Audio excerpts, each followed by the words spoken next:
একসময় সরকারি অফিস মানেই ছিল ঢিলেঢালা পরিবেশ, সময় পেরিয়ে হাজিরা, ফাইলের স্তূপে ধুলো জমা, আর কোনো প্রকার জবাবদিহিতা ছাড়াই নিজের ইচ্ছে মতো দেরিতে উপস্থিত হওয়া। সকাল 9টার অফিস কোনো কোনো দিন শুরু হতো 10টা বা তারও পরে।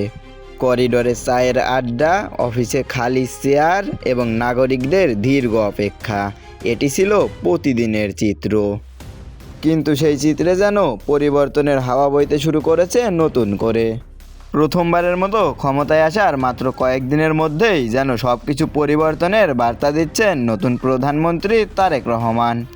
17ই ফেব্রুয়ারি শপথ গ্রহণের পর থেকেই তিনি প্রশাসনের সময়ানুবর্তিতা ও সঠিক নিয়ম শৃঙ্খলার ওপর জোর দিচ্ছেন।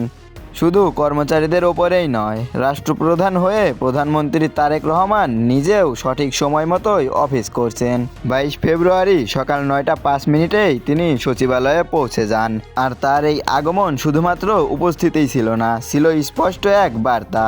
তার এই উপস্থিতি সকল মন্ত্রী প্রতিমন্ত্রীদের বিস্মিত করেছিলেন।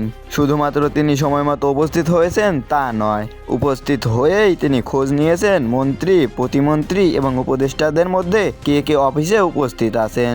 এমনকি তিনি তাৎক্ষণিক মৌখিকভাবে নির্দেশনা দেন সবাইকে সঠিক সময় মতো প্রতিদিন অফিসে পৌঁছাতে হবে।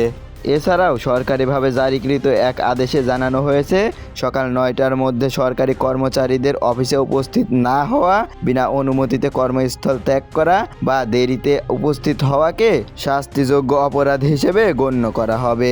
এদিকে বিশ্লেষকদের ধারণা, কোনো সরকারের শুরুতে নেওয়া পদক্ষেপই তাদের ভবিষ্যতে কাজকর্মের উপরে ব্যাপক প্রভাব ফেলে। এর মাধ্যমে সুস্পষ্ট ধারণা পাওয়া যায় আগামী দিনে সরকারি কার্যক্রমে ব্যাপক পরিবর্তন আসতে চলেছে।